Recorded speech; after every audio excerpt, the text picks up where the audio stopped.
episode 117 of Checkpoint Chat. My name is Alessandro Barbosa. I'm joined as always by Matthew Figueroa.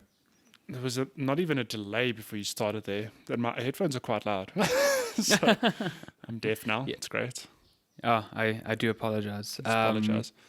But We are welcome. recording early on a Sunday. I had to drive home from Shani's place and you went for a run. So I went for a lovely little run. we've It's had nice. energetic mornings already. It's a nice summery day. The days are long, which is it's my favorite thing. It's nice waking up at like 7 and it's super light already. And it's a daytime already. You go, whoa, it's so bright. Yeah. But it's warm. It's the best. Yeah. Like my alarm, I'm sure you see this as well, but on iPhones, when you turn off your alarm, it tells you the temperature, which is kind of neat. It's like, good morning. it? It is currently blah, blah, blah. Yeah. How do you even have the energy to open up your eyes to read what your screen says? My eyes are By the closed. by the time I'm turning it off, like snooze alarm, then I'm pretty much awake. No, but what happens is when my alarm goes off, I like peep open my eyes because it's so heavy. I'm like, where's the snooze button? Ah, it's Yes. bottom right, it's bam. I don't read anything else. I usually open like one eye at a time. I'm like doing a pirate thing, and I'm like, only one eye can take all this Yar. information at once. Yeah, I can't deal with all this light on my Lord. eyeballs right now. But yeah, it's like good morning. It is currently whatever outside, and this morning because I woke up at 7:30, it was like it's currently 16 degrees outside, and I was like, this is fantastic. I love this. This is great. And then it's like it's going to be 28 today. I'm like, no, It's so hot. it's so hot. It's weird though because we're in that in between phase where it's actually like very hot during the day, but then it's still kind of nippy in the evening. We're not. That's we're my not, favorite. Yeah. Yeah, but we're not quite at that. It's evening, but you're still dying of heat phase. Yeah, because and- I hate it in the like middle of summer where you get into bed and you're like, this is unbearably hot. Like I hate everything. So like and- it being a bit nippy at night is like perfect for me. And then we all forget the other part of summer that we all hate, mosquitoes. Hey-o. I've already They've seen already a couple of started. them. Look, where And did you even come from? What do mosquitoes do during winter even? Yeah, they're just like chill. They just hang hibernate out. and I don't know what they do, but like, I mean, I live near like a pretty big body of water, so I get those motherfuckers like so early. Oh, They're, like shit. at the first sight of like any rain, their eggs just hatch and it's like a fuck up. There's just so many mosquitoes up in my business and I don't like it at all. Yeah, no, that is the word. It's the noise. Like, bite me all you want. I don't give a shit. But when I'm trying to sleep and this little thing is coming up my face, making that noise, my God. Do you ever hit yourself? I think we've had this conversation, and you laughed in my face, and I was offended. You ever hit yourself with a pillow in the attempt to get a mosquito? Not a pillow, but I've hit myself in the face with my hand, like you almost like strategically put out a certain amount of skin, so you like the mosquito can only land here, and you ready your hand, and it's like coming at you, and then you whack your face, and then you hear it fly relate off. to this so much right now. I thought I was the only one. The no. best is you like literally cover everything, but you have a hand out just in Yes, case. exactly. You're just in waiting. case. My favorite though is like 9 out of 10 times you miss because it's dark, and always. mosquitoes are quick. But there's nothing more satisfying than when it just about lands on your ear or wherever, and you whack it, and you hear it go. Yeah, you're like, Like you got got him. it. Yeah, it's great. It's really good. And I mean, you know this because you've got Lenska sleeping next to you. But when I'm sleeping with Shani, it's like she'll be sleeping because those things don't go for her for some reason, and I'll be no. like chilling, and I'll be like hitting myself, and then she'll turn over and be like, "Are you struggling with mosquitoes?" I'm like, what gave you that impression? I don't know. It's actually the opposite. So look, I can mostly deal with mosquitoes. The only time it really, like if I'm asleep, they won't wake me up. I'll sleep through anything. My worst is when I'm just about to fall asleep and then one flies into my ear. Then I wake up and then it's that weird phase of, oh, I'm tired, but I'm awake now and I can't fall asleep easily. But Lenska is a magnet for mosquitoes. She gets eaten alive, and I'm Shani in this situation where I see her just like scratching and slapping, and I'm like, "Are you okay?" Yeah. I can relate to Lenska. It's a terrible curse, and I've read up on it because I'm like, why is this happening? And it's all to do with like your Blood blood type. and your What's your your blood type? diet. It can be all sorts. It's like whatever, man. Those mosquitoes just love me, and I hate them. And Well, fuck. it's on that. Do you think mosquitoes have a preferred blood type? They They land on must. your skin. They're like, oh shit, it's A negative. It's like, oh god, this is like Coke Zero. I want the this real is Coke. so bad. Yeah. O positive. This is my jam. So good. It is also very. I mean, it's half satisfying and half disheartening when you hit a mosquito and it just leaves like blood behind because you're like, yeah, motherfucker, revenge. It's mine. But you're also like, oh god, he bit me. I know, I'm gonna be I itchy. know. Oh, that's the worst. I think Yeah, mosquitoes mosquitoes suck. are the one bug that are universally hated. Find me one person, it's like, I love mosquitoes. Like spiders, I don't like them, but I know some people go, yeah, I love spiders. They're really cool insects or arachnids, whatever. No one wakes up in the morning and goes, what a lovely day. I love mosquitoes. Find me one no one. person who says that. Like I don't like spiders either, but those things aren't coming and buzzing in my ear at night. Thank God. No, Like they just watch you when you sleep. I actually don't mind if there's like a spider in my bathroom because I know that thing is catching mosquitoes. We have a mutual understanding, you know. Yeah. I don't like you, but you are providing me a service. And you providing a roof over its head. Yeah, know? exactly. That's- We have it's a mutual understanding that you don't get in my symbiotic space, I don't get in relationship. yours. You kill mosquitoes, and I don't good kill sign. your web. And I don't murder you. Yeah, nice. Yeah, and I don't murder you. Yeah, it's you know we've If you come don't to that catch those understanding. mosquitoes, the cat of doom's coming out. You better Yeah. pay your rent, bitch. Yeah, exactly. That's the only rent you need to pay. You just need to catch those mosquitoes and keep them the fuck away from me, and then I'm happy with you. gosh. Also, do not chill on my ceiling above me while I'm trying to sleep. I will kill you, I hate that. or I'll run away. I probably won't kill you. I'll just run away. I mean, we all know I live in Rain Spider Yo. Mansion down here in the cottage. Although I've said this before, since we've moved the cats here, I've seen minimal rain spiders. I think my cats are murdering them. You've know, just good- seen Good appendages. pets. I've seen appendages, but I'll never forget one of the not one of the first times, but in the early days of Lenska and I dating, I remember waking up one morning, and this is the exact thing I told you earlier. Like, you know how you have to force your eyes open to put your alarm off. Okay, this was me that morning. I was busy, like woke up, whatever, but my eyes are so heavy, and I look up at the ceiling and I just see this mass running across it. I'm like, oh god! But it's like sort of at the bottom of the room, like on the ceiling, whatever, like away from me. I'm like, okay, it's far, but it just keeps scuttling. I'm like, oh no. And then it's above me. I'm like, well, I'm up now.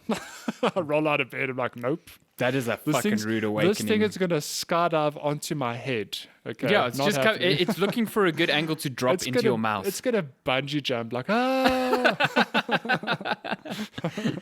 So not so when today. even before you moved in, Lenska was staying in the cottage. Yeah. Okay, yeah. So that it definitely is spider cottage, and I guess the cats definitely do make a difference. But some I of the found rain spiders you've appendages. shown me have been some fleshy monsters. The rain spiders though, they're so like they're definitely harmless, but man, they can grow to like sizes. Hey, Hey, I know that they are harmless, except there was one also a long time ago. So I am the scaredy cat in the relationship. Lenska puts him out. I'm the one in the chair going, stay away from me. you're like the house owner in Tom and Jerry who freaks out whenever Jerry runs. Lenska's the one who's like, oh, just bring me like a container or whatever. There was one time she was catching a spider, and I shit you not, this thing was hissing at her. Like, do not come near me. It was making lie. it wasn't a hiss, but it was like making a noise of like, do not come near me. I was like, oh god.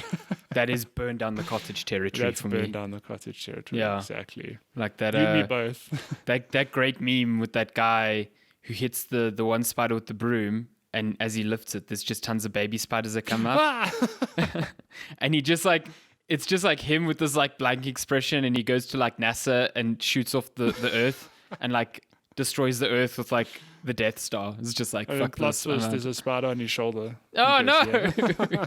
Spiders in space. Oh no! Why has that movie not been made yet? Spiders in That is zero an gravity.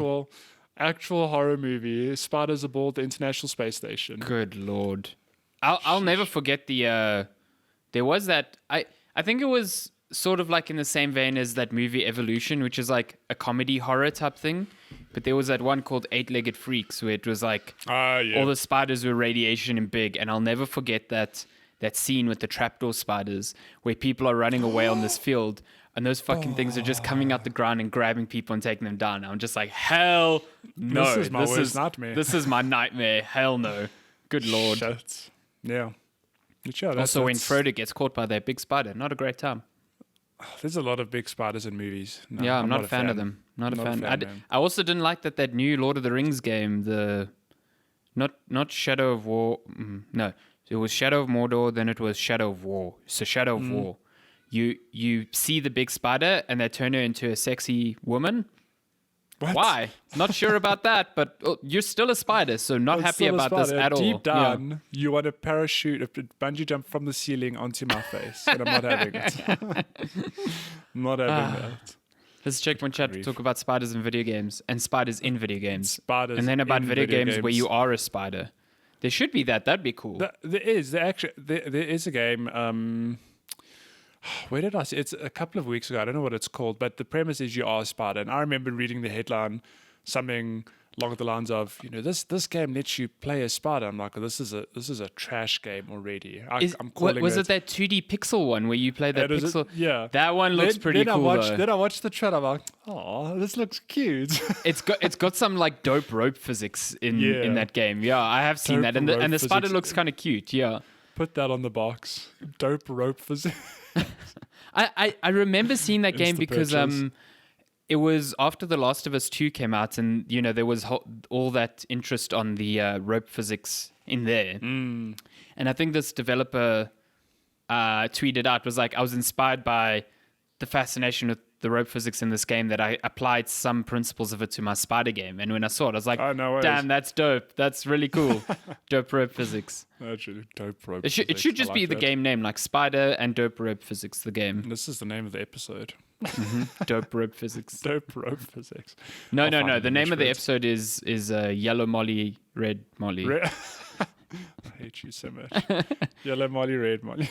I did enjoy earlier this week. Obviously, Matthew streams on twitch.tv/hairy knees. If you Tuesdays wanna, and Thursdays. if you want to go follow some clutch CS:GO plays, and I Listen. was, you see, I was working when I was watching you. I was still working. No. Goddamn. And I was watching you guys play CS:GO, and like it was just really fun watching you guys. It was really cool. I think you caught a good evening though, because we played last night. So what's today? Sunday. We played on Friday and Saturday evening. And let me tell you, the games we played were hot garbage. Were Oh, not is good. it? Yeah, That that Thursday evening, felt though, like we a had close some- game. Like Yeah, it the was so Thursday evening evenly we had matched. some really good close games. Even though we lost it was fun. Like we felt good. I thought you were going to the be one you- trash because like the the one- first 6 games you were losing like 6-0, we were and I was like, losing oh god, hard, and then we pulled it back together. yeah, you it's a really lot of did. fun. When the game works like that, I really enjoy it. But there are times when you're just not feeling it. The team's not communicating. You're tired. Yeah, but I thought Thursday you I thought it'd go caught to a good evening. tiebreaker, but it just ends in a tie. No, yeah, you just draw. In CS. Well, in professional CS, you do go Yeah. to tiebreakers. Yeah. They must have felt like garbage because they needed one game to win, and you guys needed 3 to draw, and you we were pulled just that shit holding off. out. Oh Yeah. my gosh, it was. And a tough time. that last clutch play, because it was like, I was just listening to Chella. He's like 2v2, 2v1, and it was like you were the one, and I was just like, oh god. Nothing And then you gets your nailed heart that guy with the racing more. orb, and it was like 1v1. And then the last guy like legitimately had no idea where you were. No, it is. It was. I know exactly what round you're talking about. It's the one where I used the AWP. I got a kill, I think it was, and then you picked up the someone's AK. like, "There's an AK," but I threw the AWP and it landed in the fountain. And for some reason, the sound on that map, anytime you throw anything in water, it's like, whoosh. It made so much noise, and you were like, "Oh crap!" Oh god! And this then he guy knows came. where I He am. came for the fountain because I don't think he knew where you were. So he's like, "Oh, but you had already placed the bomb, so he This was is under big- pressure." Yeah. Big brain plays. Yeah, he thought I was Yeah. in the fountain. And then I saw him just come over, and he was looking in the wrong direction. Yeah. And Chelo was like, "He doesn't know where you are," and you were like, "Pa pa pa." Done. That Done. was it. And you were like, then the "My round heart." ended in- my heart was like pounding my ears. It was insane. It was But great yeah, clutch I plays. live for those CS games. Hmm. But yeah, other than CS, I've been playing a little game for the last few weeks. I've played it 3 streams. So I've played it maybe, let's say, call it 10 hours, whatever. a little indie game called Among Us. I don't know if you've heard of it or seen A game seen that any of apparently it. came out like almost 2 years ago already. Yes, wait, let me drink my water here. Yeah, so so Among Us came out like I think about 2 years ago. I think the devs are actually even advertising Among Us 2 already because it's like So- nearly done. This is my context of the game. Okay, so Cello and my friends said you've got to stream Among Us. It's this really cool game, a lot of fun. And I was like, I want to. So I played a bit of Remnant from the Ashes like a couple of weeks, and I still need to get back to that.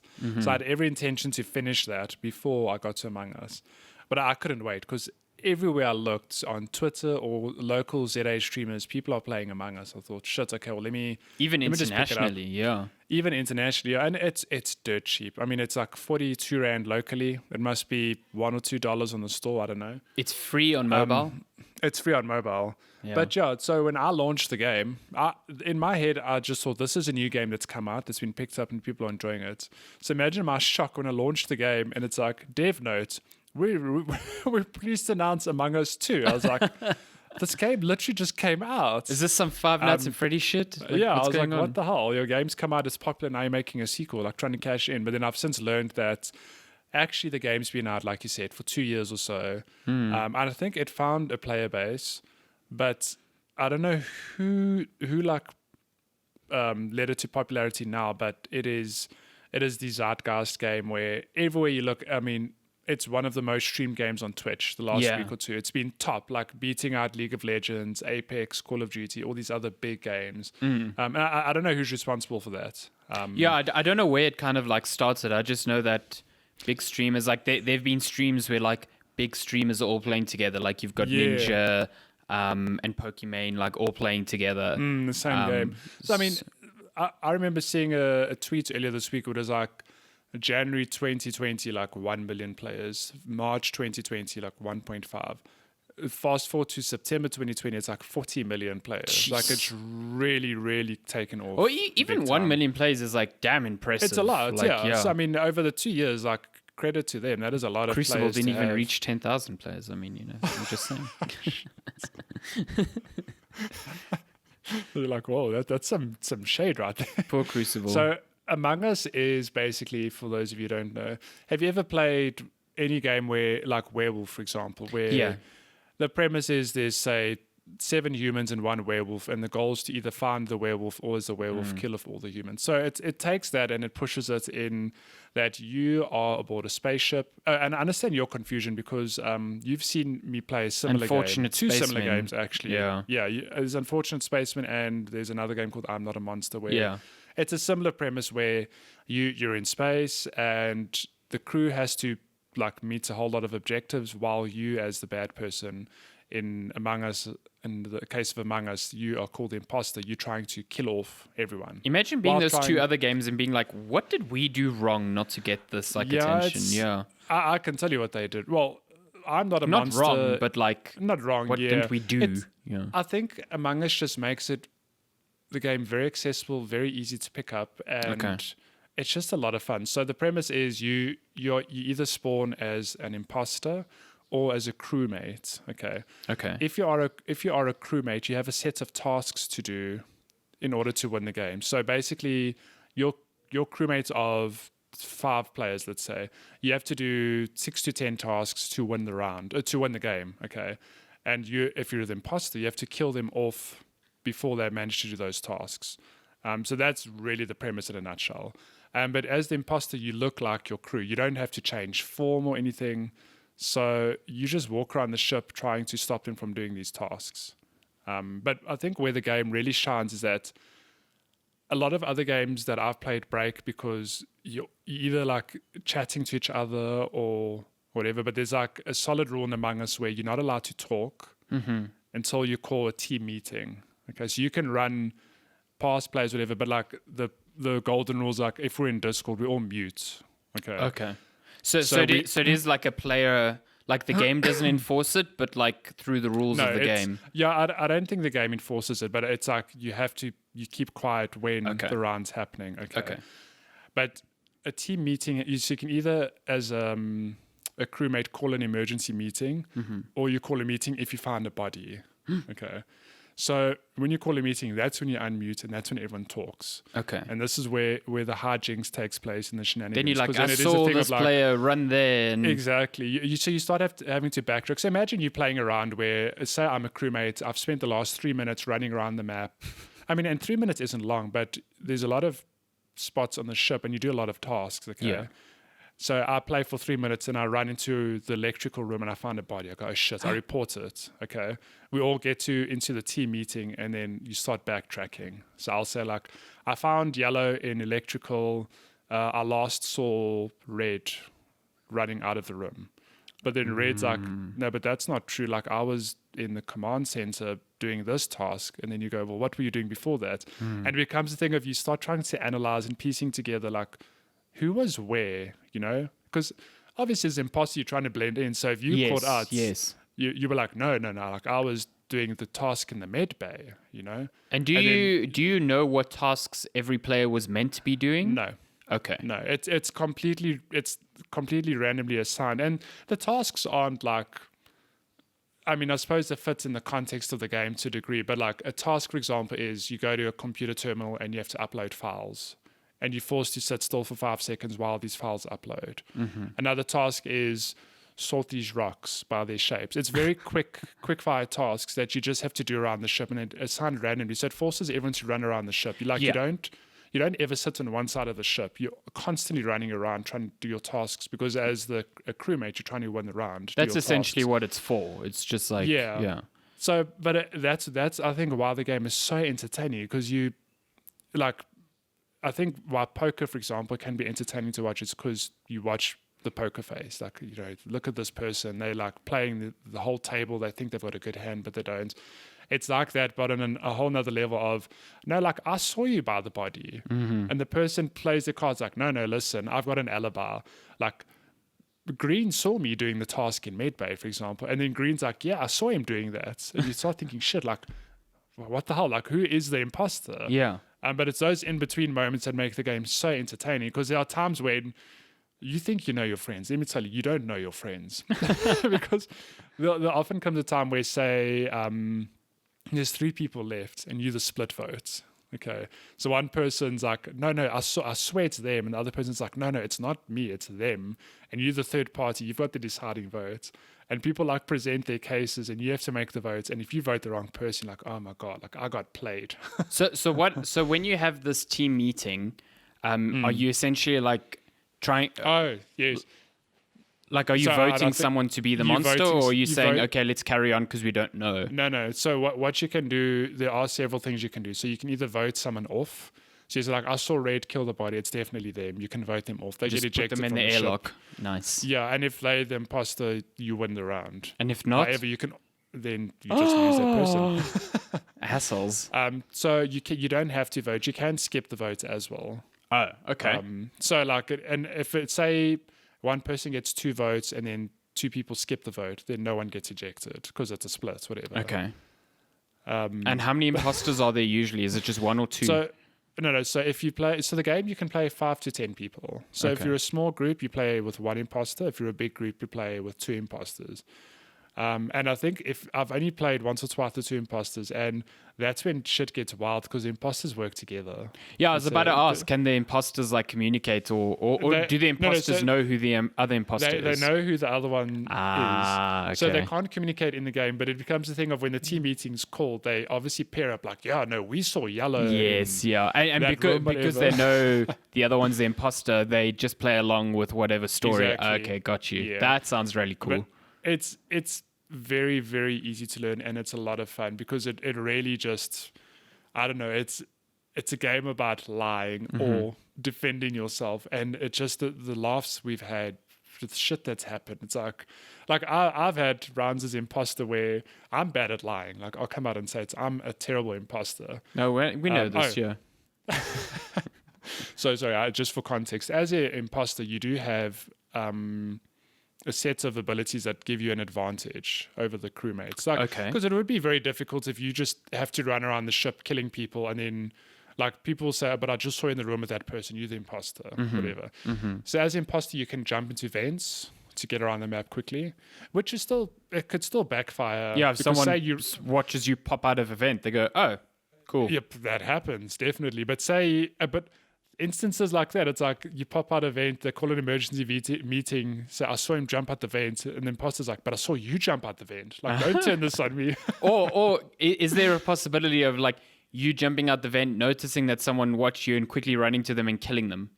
Or You can do that. Yeah, Okay. that's 100% a viable strategy. Cool. But also as imposter, so you can get around the map pretty quickly. But you also have the ability to, for example, put the lights off, which forces the crewmates. So if you put the lights off, for example, they have to go to the electrical room and restore the lights. But their cone of vision is like 0.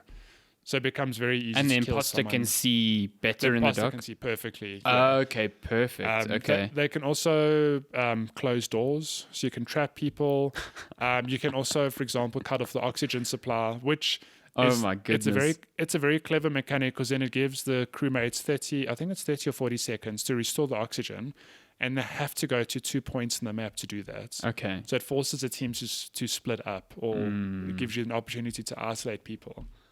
And because you're not communicating, you're not going, okay, you two go there, you two go there. It's just like No, 30 seconds, you've got to randomly. 100%. Yeah. It's either like trust based or mind games of like, I mean, for example, like you could be in a room, you see someone running, you go, "Oh God, please don't kill me." That is amazing. But then that person might just be watching you, be like, "I'm watching you. Are you actually doing tasks?" Like, because as imposter, you don't do tasks. You have to just try blend in. But what I was trying to get at with me being an imposter, it happened one round where I'm bad in lying, in that someone saw me jump out of so there's one map has vents, the other map has holes. It's like an outside area, you can travel between the different holes, whatever. Okay. But then one person called an emergency meeting, is like, I saw him jump out of a hole, and my defense was, "Which hole did you see me jumping out of?" And then everyone just voted for me. I was like, "What the hell? You guys didn't even give me a chance to put up a defense." They're like, "That was your defense." You just like admitted to it. I was like, "Damn it." Just bad at lying. Yeah. Yeah, I'm bad at lying. Well, it's a good way to weed out like your friends. Like, damn, you're a really good liar. I need to be careful about you in real life. You know. I've got some psychopathic friends who are really good I can at imagine lying. Chella's really good at this. There was one round where actually I've clipped it out where I vouched for Cello. So remember how I told you the imposter can put off the lights? I didn't realize that they can restore the lights, because the imposter can't do any of the tasks that the crewmates can. The imposter just has to blend in, like pretend to do tasks, but they don't actually do them. However, the imposter can actually restore the lights to blend in. You can kill the lights, run to the electrical box and put them on, be like, "Oh, like that's weird." See, chick, I turned on the lights. Hey. Yeah. So it happened one round where early in the game, the lights go off. I run to the electrical room. I see them come back on. Chilla's at the electrical box. I'm like, "Oh, okay, cool. Chilla's a good dude." And it happened 2 or 3 times where I saw him restore the lights. Then it comes down to, like I told you, the split vote of there's 3 of us left. Yeah. And then one of my poor friends is like, he's going to put up a defense. I'm like, "Nah, fam. I saw Cello putting the lights on. He's good. Vote this my dude off." It turns out Cello's the imposter, and he's just laughing. I'm like, "Oh my God, I got played." Listen, It's a good time, I knew Chilla would be good at lying because, you know, when we play Trackmania, he'd always be like, "Man, I'm so trash at this track," and then he'd just win. So Oh, can't trust that. Can't trust that guy. I thought you were going to go the other way. So he says, "I'm so good at this track," that but too. he's actually trash. That too. I mean, that was more common. Like he's like, "Oh, I'm gonna win," and he's just like Shit. doesn't even hit the top 10 because he's trash at Oh my Trackmania. gosh, he's so trash. Speaking of Trackmania, there's new levels coming out soon, surely. Yeah, I haven't been a heard long about time. it, but it should be soon. Like it should, at the very least, before the end of the year. I hope they don't do the thing where it's like, "Hey, it's Christmas. Here's 12 ice tracks. Oh no, I'll just uninstall the game." just delete the game. Yeah. Yeah, but before we get to what you're playing, I think if you're listening and you're looking for a good, so one thing that Among Us pivots on is having a good group of friends. I don't think the experience would be nearly as good, because you can type in game, like when you have a team meeting, whatever. If you don't have voice chat, you can type like you would on a phone, whatever. But I think you lose that nuance and that context, and you know, not body language, but the tones of people, like trying to pick up, Yeah. you know, what their vibes are. And I think when you're so- playing with friends, you've got like you've got an understanding of how serious you've you're got playing. an understanding. Yeah. I think. I mean, I'm yet to play with strangers, but I think it goes without saying that the best experience of this game is with a group of friends. Mm-hmm. And if you're looking for a team game, it's so cheap. Like it's like you said, it's free on mobile or it's 40 Rand on Steam. So, it's very easy to round up a group of friends, to hop into a Discord server and just play. And it's a lot of fun. I would recommend it, like highly recommend it. I think that's the thing I noticed when I was watching you play CSGO as well, was like, I think I said it to you the day after, was like, you have such a good like group of friends playing who you seem to all have an understanding of how serious you're taking it. So that's not to say, oh, we're playing CSGO for shits and giggles. Like, you are taking it serious to a point, and you understand like when shit goes bad or pear-shaped or whatever, and like no one's out there to make anyone else feel bad, which is really cool. Like, and I think even like everyone goes, oh yeah, just play with friends. Like, even playing with friends, like that's not always the case. No, for sure. Like, I've played online games with people that I like in person, and I hate them when I'm playing like online games, because they're at a different level to me in terms of like how serious they want to take this, and it's just like Aren't you that's why I don't play CS:GO with you, or Dota. So you're like, Sandy, why are you feeding? God, you're so trash at this game. Just uninstall. Oh my God. Please uninstall this game. God. Just uninstall it. And I'm just you're like, always welcome to come play CS. I mean, we could have not been having this podcast. You defended the right for Checkpoint Chat to exist in CS:GO. I did. That really put the pressure on. Alessandro was like, listen, if you lose this game, I'm going to leave the podcast. So I had to clutch hard. You see, at one point I was can't like, fire "Do I really you, but wanna I can clutch?" quit. So You can just quit, and then that leaves us in a weird limbo. yeah, exactly. But yeah, Among Us, good time. Would recommend. But what have you? It looks good. I do want to get on, and like you said, it's like what, $40-$50 on Steam. So It's so cheap. I need to get in on that. I think it would be a fun like diversion from just like other stuff. Just played like one evening. Yeah, Enjoy exactly. it. I've been playing, so I didn't really get much time during this week to actually play much, but yesterday I picked up Hades on Switch. So Hades, interestingly, I've been playing Hades on PC for a while now. It was actually one of the first games to launch with the Epic Game Store, like almost 2 years ago now. I remember the Epic Game Store was like, oh yeah, we're launching, and part of our launch library is the new game from Supergiant. And I was like, what the fuck? Where did that come from? I don't know Where where. did this come from? Yeah. So it was in early access on PC for a while. And then they did say that they were putting it, launching it in 1.0 before the end of the year. But I didn't expect it to just like shadow drop like out of nowhere. Yeah.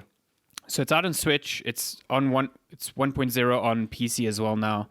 And what Hades is essentially it's a roguelike. You play as the son of Hades. I can't remember his name now. It's like Zagarius or whatever. And you are just kind of like sick and tired of living in hell. So you are like, fuck this, I'm going to escape. Goddamn. That's like the basic premise. I've now started realizing there's a lot more story to the game than I thought there would be. So like the story is gated by your progress. Like when you enter new areas, it will open up new dialogue options with characters in like your home base. When you die, it's funny, when you die, you basically come back through like the gates of hell where new souls come through, and your father Hades is just chilling there. He's just laughing at you because he's like, you're an idiot. Yeah. And then you get to pet the 3-headed dog Cerberus, which is quite cute. I quite like that. Yeah.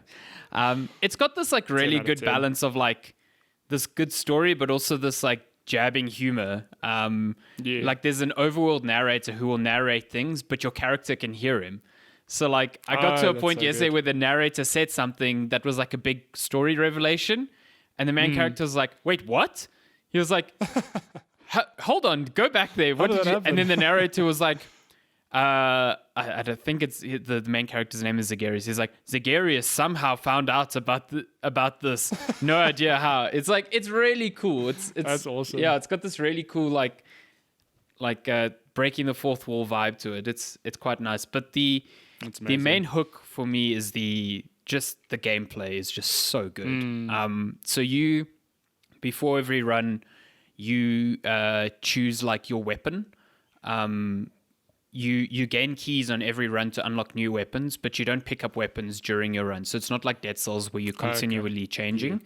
You pick a weapon from the get-go, and as you play, you find what they call boons from other gods in Olympus who are basically trying to help you escape hell.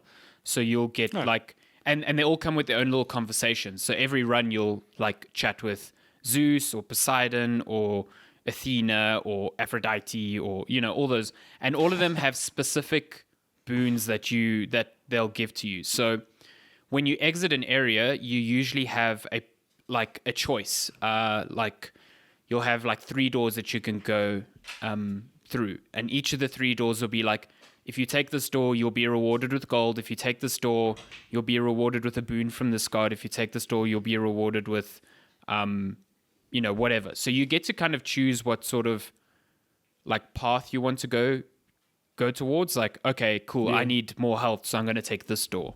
Or I need more attack power, so I'm going to take this door because I might get a boon that will help my weapon or whatever. And they all stack like really, really nicely. It's all randomized, but it, you know, just like a rogue, like you work with what you're given. And sometimes you'll have a run where you're just given like amazing things that Absolute just like trash. absolute trash, and some things that like completely stack perfectly together. But at the core of it is these weapons, and the weapons all play so differently that it's so satisfying to just play a new run with a new weapon. So for example, you've got your stock standard like sword, which is just like 3-hit combo, and then your special attack is like a small area of effect attack. And yeah, okay, so you've got that, and then you've got other weapons, like you've got a spear, so like a harpoon, which gives you more ranged attack, and then you can throw it and recall it, sort of like God of War. You know what I mean? Really cool. I like that. Yeah. One of my favorites actually is a shield, which so you can swipe the shield for an attack, and if you hold the button after the attack, you block. So you block any damage in front of you, but then it builds this charge.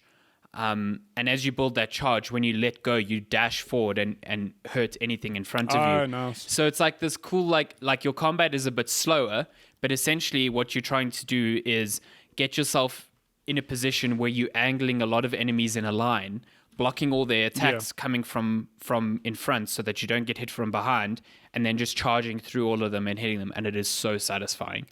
And then your special attack is like this Captain America style, throw your shield, let it bounce around the room and come back to you. Damn. I've seen a bit of gameplay, and we all know I would inhale this game. Oh yeah, 100% is your type of game.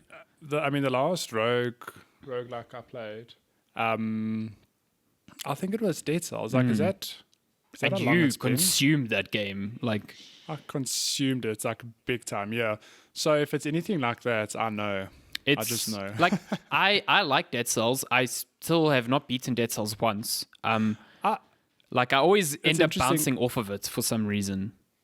It's interesting. I saw in your play activity that you had played Dead Cells Recently, yeah, I was just like recently. Yeah. one day I was just like, oh, I don't really feel like I want to dive into anything serious. I just want to, you know, pop a few rounds off of something. So I loaded up. I keep trying to get into the first Rogue Legacy, and I just can't. Like, I don't know. That game just feels like incredibly difficult, and also just not the type of gameplay I like, because it's not encouraging you to be aggressive. So I was like, fuck it, I'm gonna go to Dead Cells where it does encourage me to be aggressive. Like, that is the whole Yeah, point. you like. But yeah, so I think that I've seen the gameplay. Yeah, so I think I'd really enjoy this game. And you said that the performance on Switch is It's pretty good. fine. Yeah, Like, it's yeah. pretty great. It's there was a day one patch which apparently fixed up a lot of the frame rate issues, but you know, have encountered every now and then just a bit of, not like super bad slowdown, but like a bit of, like I can tell there's a bit of slowdown, but it's more than enough to live with, considering I can take this thing on the go. And I think it's just absolute. It's also just gorgeous. Like, Super Giant Yeah. games, they're always gorgeous. They've got this really good, like, almost like this 3D on a 2D background type of look. And, you know, it keeps the same, like, isometric camera that you used to from Bastion or Transistor or Pyre, all of the other games. And it's just, like it's a super giant game through and through. I definitely think it's, it's their best reviewed game ever. They announced on Twitter yesterday, wow. and I That's definitely cool. think it's their best. Like, I'm having such a great time with it. It's just really so good. What's also cool is that, so roguelikes often you have to get into like a groove with, do I fight here or do I run here? You know what I mean? In Dead Cells, it's always like, do I try get through this level as quick as I can, or do I kill everything to level up? Or in Rogue Legacy or Spelunky, Spelunky is literally like get through the level, try avoid combat as much as you can because there's no point to it. Hades is all about moving from one combat arena to another. So you can't progress to the next room without killing everyone in the room you're currently in. So it is all about the combat. There is no exploration, really. The exploration element is choosing which door to go into next. You know what I mean? So it's like enter a room, kill everything, get a reward, next room, and just rinse and repeat that. So rinse and repeat. The combat is like so well tuned, and it is a game that is all about the combat. I don't have to worry about, should I be avoiding these enemies? I just have to be like, cool, these are the enemies I need to kill. I need to learn how they work, and I'm gonna fuck them up. Do you have mobility and like you can roll? Yes, or you're gonna dodge dash. Yeah. So okay. So you've got, just as a standard, you've got a single dash, and you can unlock. You've got permanent upgrades that persist between runs, and I've unlocked like a double dash right now, and they tie into your attack. So straight after a dash, you hit attack, you'll do a different type of attack.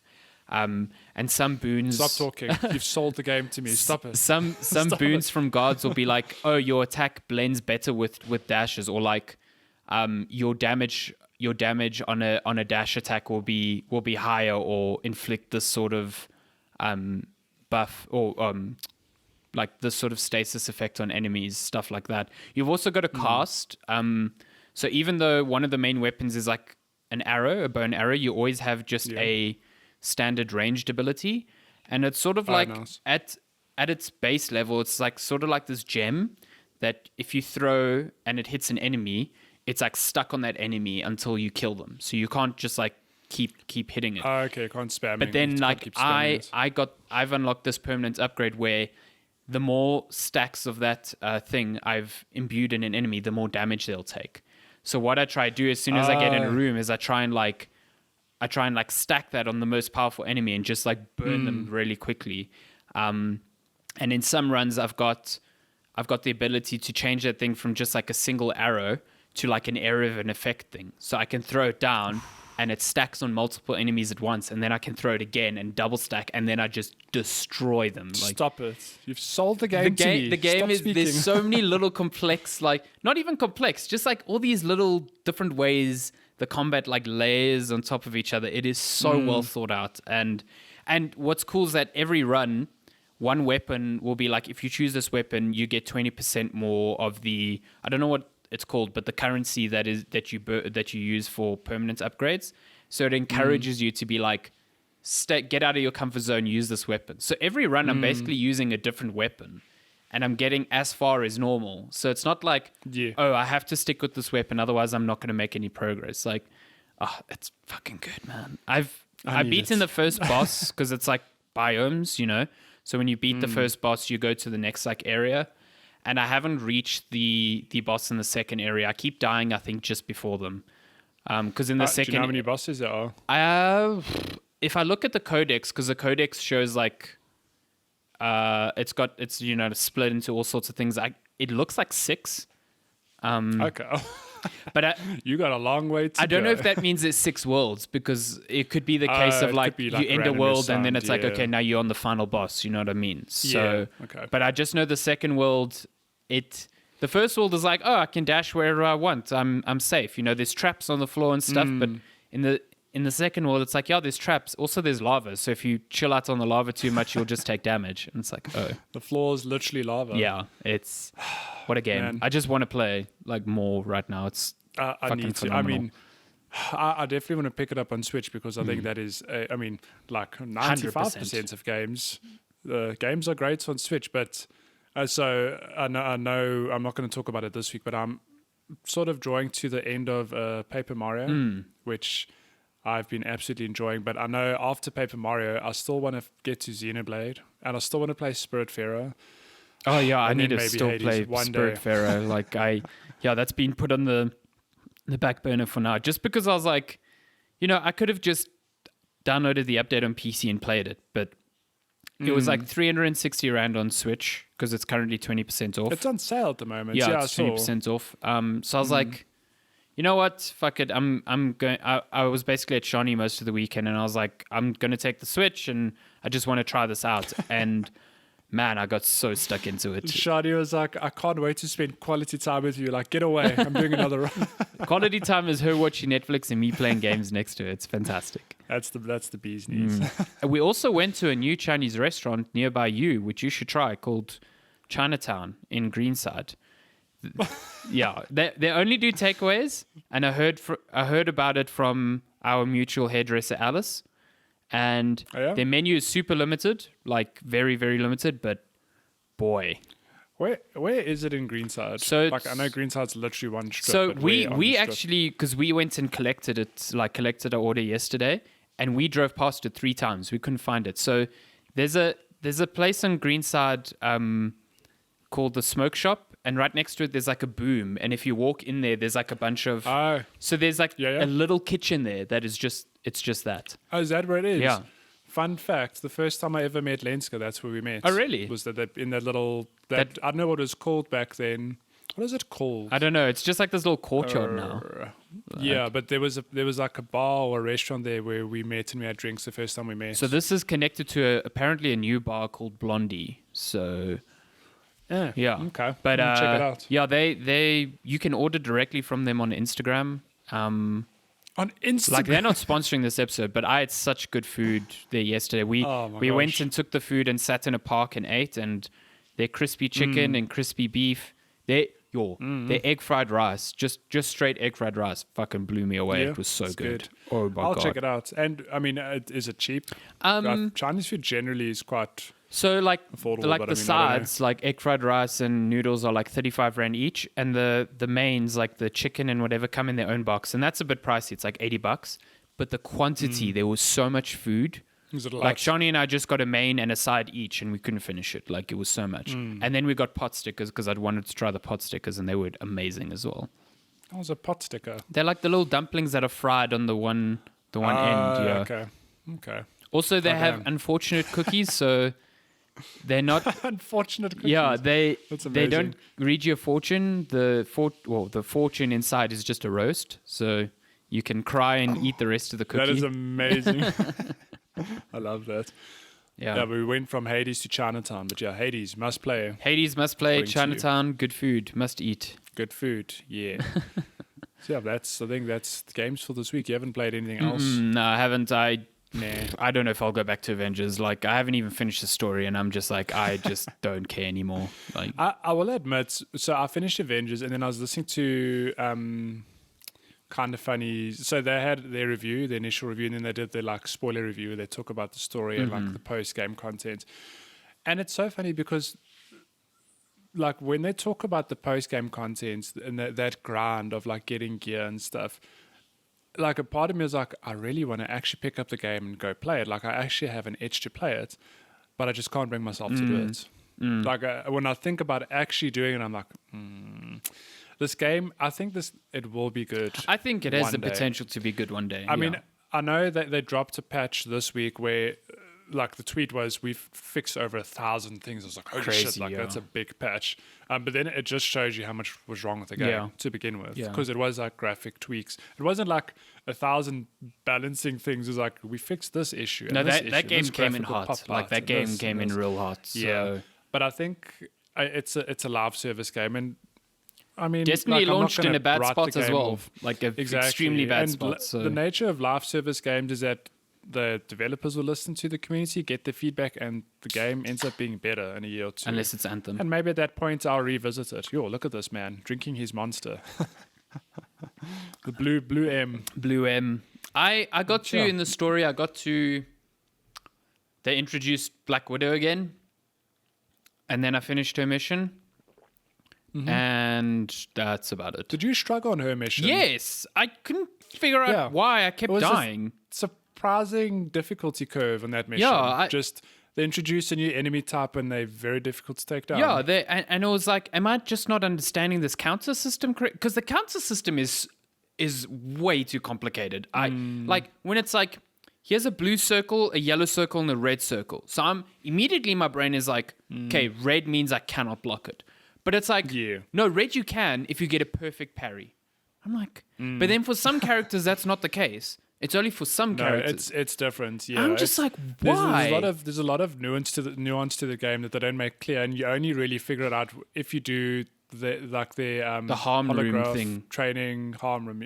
But they make you play a level beforehand. So like Black Widow, I was just like, I kept dying because some of these fucking things want that one enemy that shoots a laser. And it's like, no, you can perfect parry that. I'm like, no, I can't because I keep getting hit. Can't. So either I'm not Yeah. doing the perfect parry right, or I literally cannot block this attack. And that's the only attack this fucking enemy does. So I'm just like Yeah. getting 2 punches in and running away and waiting. And no, I didn't like her level at all. Look, you are. I do think that the one redeeming factor of the game is the story, and you are pretty far in the story. But I don't know if you don't have it in you to go and wrap up the story. I then have don't, other games but, that I'm yeah. like, I do want to wrap it up because I think the story's not amazing. It's like fine. It's like No, but it is 100% in line with what I'd expect from like a Marvel film, you know? Exactly. It's like a feel good Marvel. Yeah, 100%. It's like Reverse you are the bad, good yeah. guys, these are the bad guys. There's very little like shades of gray in between. It's like this is the lines in the sand that are drawn. That's it. And that's it. So in Black Widow's mission, I fought another quote unquote boss. Is that just like the second boss? Like that woman in the mech suit? Wow, that boss fight sucked. It was so I shit. did it as well. It was pretty bad. So And because the also- only other also boss fights I've had are Abomination and now this woman. No, look, you had Taskmaster, which is Oh, that like sucked as hardly well. a boss. Yeah. That was like a tutorial boss fight. See, the thing with this game, okay, we're not going to spend too much time on it, but like I said, I think last week, it launched because it's a game as a service game. It almost just launched with the base mechanics there. But if you look at the game as a whole, like holistically, it is like there are only 4 bosses or 5 bosses, whatever it is. Like not even.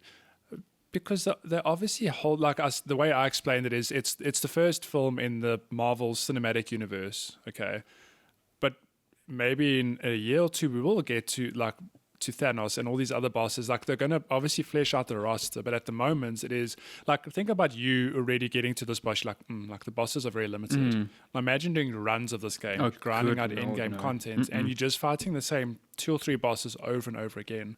The way it is now, like it's.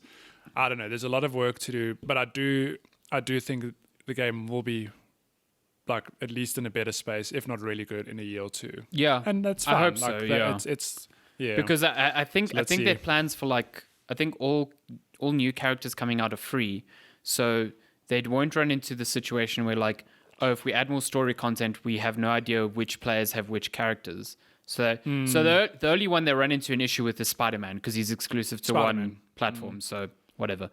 But the other ones they can be Yeah, like, oh, we've got like characters I'm keen to see in the game are weird ones like Doctor Strange. Like, what are his powers? Like, yeah. kind of want to see that. Kind of want to see I mean- Ant-Man with his powers in there. Or Yeah, will he I just mean, be and- Kamala Khan, I guess. So I don't know.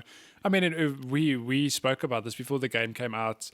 It was a thing of how are they going to balance out this roster of heroes? Like, how will it be to play as Hulk and Thor and Iron Man? And I think they did a really good job. Like I know every character's got a little bit too much nuance with like parrying and stuff, but the characters all feel different and they do have their own pros and cons, whatever. So I'm confident that as they build out this roster, they'll do a good job. But it was actually It's kind of just not surprising because there at the yet. beginning, the characters all feel like small variations on the same thing, but they do Yeah. flesh them out. you And then they just yeah, go a I mean, bit the too more you far. play- They just go like way Yeah. too far. yeah, but Avengers, man. I don't understand we'll the see. one thing. One of the new characters coming is Hulkbuster, but I'm like, that's Iron Man's special ability. So Is it not Hawkeye and his No, that's the first one coming, yeah. But there was a leaked roster, like, and one of them is Hulkbuster. And I'm just like, so is that just the Hulk with Iron Man armor now, or like, Yeah, I don't know. or are they taking Tony Stark's special ability and making the character that now? Or I'm very confused by that. I have no But idea. I want to see, I don't I want know. to see like Doctor Strange. I want to see things like Black Panther. Shem, I actually do think there was on the Kind of Funny podcast, they were saying that because they obviously voiced similar concerns about the game feels a bit bare bones at the moment, but they're obviously building it out where I think like October is like Hawkeye and then November's his daughter. I can't think of her name, or the other way around. So it's like one a month. Bishop, something Bishop. I think is it Kate? Kate Bishop, that's the one, yeah. So they're coming out one a month. But they were saying it's weird that there was nothing in September. And I think that they suspect that it might have been Black Panther. But due to Chad Boseman's passing, they obviously held back on the contract. Yeah, I mean, I can't blame them for that is like, at all. yeah, like you can't blame them for that. It's unfortunate for them because maybe it was a thing of like, here's a game, here's Black Panther, and now we just got the ball rolling on all these other characters coming out. Yeah, of course. Yeah. No, I think Fortnite was in that similar situation where they were in the middle of like rolling out their they Marvel also got a whole lot of content, and I Avengers. was like, oh Yeah. god, yeah. So, yeah, I mean, the real world still happens, and I'd rather developers and publishers, because essentially they are making those decisions. Be cognizant of that and be like, this would be a bad look. This is actually not ideal. It's not going to hurt anyone if we don't put this out. So rather that than like this really gross, like, hey, plays Black Panther like 2 days after Chadwick Boseman died. Like, fuck that. Yeah. No. So yeah. Anyway. Wow. We spoke about Avengers far longer than I thought we were. Yeah. True that. I just brought it up in passing. I have a lot to say let's about talk that about- game, even though I'm like playing it less and less. Yeah. But yeah, let's get talk to about game games coming out. releases. So we're looking at game releases from yesterday, which is September 19th already. My God. Christmas is coming, man. Jesus. Christmas is coming. So from September 19th to September 25th? Yeah. So I'm just seeing here. Okay, it's quite a few things here. There's some stuff. Yeah, there's some stuff. First thing, 13 Sentinels Aegis Rim coming out on PS4. I've seen reviews going up for this game, and it looks like almost looks like one of those visual novel type games, like Danganronpa or something like that. Like it's got that look and feel, but I think it's like a turn-based strategy game mixed with that. It got really good reviews, like really, really good reviews. Okay. So it's only out on PS4. It's something that maybe I'll curiously take a look at when I'm not playing something else. Then on September 23rd, we've got Art of Rally coming to PC. I assume that's a racing game. Or it's a game about art. Drawing games. rally. Like you're an drawing artist racing on games. the corner of a rally speed track, and you have to quickly paint a picture as the car zooms past. Oh boy. 10 out of 10 would play. Then on September 24th, coming to PC and Google Stadia, Serious Sam 4. Pew pew. I've never played Serious Sam. Have you ever? I played Serious Sam long. It's a lot of fun. It's like mindless. It's like Doom, isn't it? like no, yes and no. It's kind of like Or like just Quake. shooting through waves of enemies. Okay.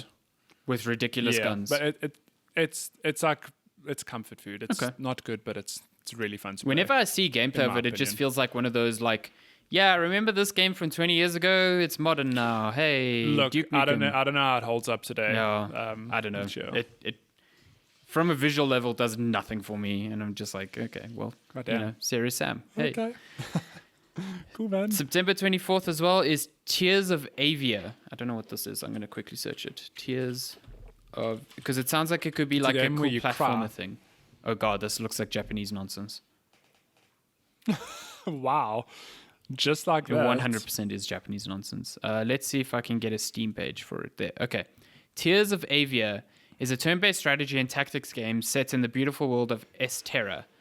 Navigate through war-torn environments, discover the secrets behind ancient, long-abandoned cities, and decide where your own morality ultimately lies. Yeah. Yeah, this has got the whole like anime girl style thing to it going, set in like a fantasy world, and almost looks like a Diablo like. But it says turn based, so wow, these Turn-based character Diablo. designs are real anime girl character designs. Like, wow. You're not enjoying the anime girls, are you? No, it just looks kind of cheap. No, yeah. Anyway, that's out. Oh, damn. Then also September 24th, we've got Going Under, which looks real fun. Crikey. No, yes, Going down under. Going Under. Yeah. So okay, it is the thing I was thinking of. So, Going Under is a satirical dungeon crawler about exploring the cursed ruins of failed tech startups. As an unpaid intern in the dystopian city of Neo Cascadia, you wield office junk as weaponry as you make your way through the offbeat procedural dungeons What? beneath your company campus. So cool. I mean, that's such an interesting premise. Yeah, and it's got this like really like interesting color, very neon color art style to it, and it just looks ridiculous. Like they can really go stupid over the top with like tech startup dungeon crawler themes. So yeah, I'm keen. There's a demo on Steam, so you can download the demo. But yeah, on Steam it says planned release date 24th September. Get hype. That's on there. So apparently they can make custom release date things. So yeah, That's awesome. so that's out. That's Down out on under. PC, PS4, Xbox One, and Switch. Cool. Oh wow, that's a lot of platforms. Port Royale 4 coming to PC, PS4, Xbox One to September 25th. Sailing. I don't know. Where were the first 3 games? We're on number 4 now. Apparently. Oh my gosh. And then the last big game for this week is Mafia Definitive Edition, PC, PS4, and Xbox One. Oh, is that finally out? Yeah, so that's the remake Have of you the played the first Mafia one. games? I'm keen to play. I never played the first Mafia, and just from a visual standpoint, this thing looks fucking good. Like, real good. Apparently the remake, though, like visually, it's been overhauled completely. Can I tell you, the games for the week after this, there's only 3 of them, but all 3 are huge. It's... Wait. What are we? It'll be end of September, early October. So, What is so it? it will Hit be me. Baldur's Gate 3, early access, coming out. Oh, okay. I was like, is that out? No. Okay, but still, early Then access, yeah. Star Wars Squadrons, which looks That really is cool. out that soon? Yeah. And Oh my then gosh, and I'd then actually your completely game forgot of about the that. year, or my game of the year, Crash Bandicoot 4. It's Oh, about boy. time. You laugh. This game looks awesome. Don't come here putting your tastes on me. How dare you? It looks amazing. I can't Like, wait for that and game. your game of the year, Crash Bandicoot. I'm like, no, that's not my That's game. my of the year. game I'm of the keen to year. play I'm it. so stoked for that game. It looks really Yo. good. I haven't even played the Insane Trilogy though, but It's I can't wait for Crash you 4. have too many games. Absolutely. Too many games to play. And listen, let's just let's look back on the year. Okay, COVID hit. Okay, we thought shit. Gaming this year is going to take a hit, but we've had a really good We year. have, yeah. Like, I definitely think we I think have. thus far, I think of many of the games I've played, I think shit. I don't actually know what will be my game of the year. There's a lot of favorites. Yeah, there's a lot. I mean, people are mad at like some of the cadence on Switch exclusives, and I still think we're going to see the effects of COVID related next year, issues maybe, next yeah. year. I mean, we already have like Yeah. Halo Infinite got delayed. Deathloop got delayed. Was that like was that delayed because of COVID or because of I think developing a game developing a game that is meant to come out for consoles like in the year where you suddenly have to turn everything remote, I do not no. envy them one bit. But yeah, Shall we get to news, yes. But yeah, yes, news. to news? Sorry, I cut you off. No, there. no. Gaming news. Let's do So this. obviously the We big thing have of a the week. week, Holy hell! PS5. We got release dates, we got prices, we PlayStation got 5. game release dates. So I think, We got so much. yeah, I think just firstly, the price of that console. I mean, it was last week where we were talking about like how Sony is in a weird spot now because In of a bit the of a Series pickle. S. Yeah. But man, they came out aggressive. tell you. Hey, they I'm gonna come out and apologize to everyone because I really was naysaying people, even locally, people saying like, well, maybe Okay, look, let's be real. Some people said no, PS5 is going to be 7-8 grand. Like, get no, out of fuck here. off. It's not happening. That wasn't. There that were wasn't also gonna people happen. saying like, "Oh, the digital version will have to match the Series S in price." I'm like, "That's never happening. Yeah, not that a wasn't going to happen. But even people who said it'll be under 10 grand, that's when I was like, I don't think so. I mean, our predictions, we said 450 for the digital, and then like maybe 550 for. Or what did we say? I know. Yeah, we were did not different. predict what it was. Yeah, I think I said 500 and 550. So Yeah, but even if it came in at 450, it would have been like yeah, I would have 11, expected 11 that. and a half, Yeah, whatever it was. yeah. Okay, but then it was announced. So internationally, the price of Sony. So the discless version is $399, and the disc version is $499, which is just like I am gobsmacked when they released that. When they showed the pricing, I could not believe it. I was like, It was huge. this Yeah. is wild, and I have to believe it was a direct response to the Series S and the Series X, because when the Series X came out at that price, I mean, let's be real, a lot of people were predicting the next gen of consoles to be like, no, the technology they're packing, those new hard drives, everything, it has to be like $599 Yeah. realistically. And then Series X, Microsoft came out and said, no, it's $499, and that was like, whoa, that's $100 cheaper. So just think about, for Sony to match that, you think, how would Yeah. they possibly match that? I think it's interesting because it's like, you know, they are matching it. It is a less powerful console.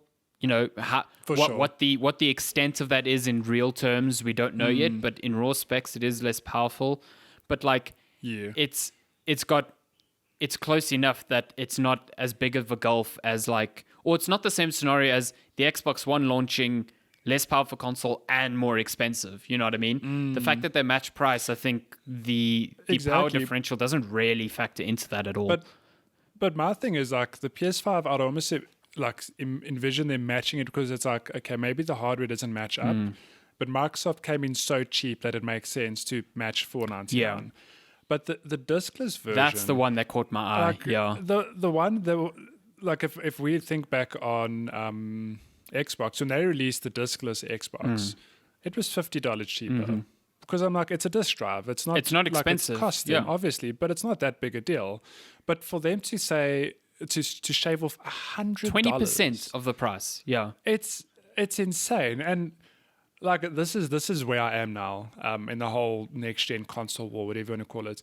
You can buy into next gen for $299, which is fine. Like the Series S is very affordable, not taking away from that. Like very, very affordable console, great for entry level, or even if you're just a casual gamer, whatever. Like there's a market for it. But if you wait or you save and you pay $100 extra, you are getting that full leap into next gen with the SSD, the better visuals, everything, which is just insane. Yeah.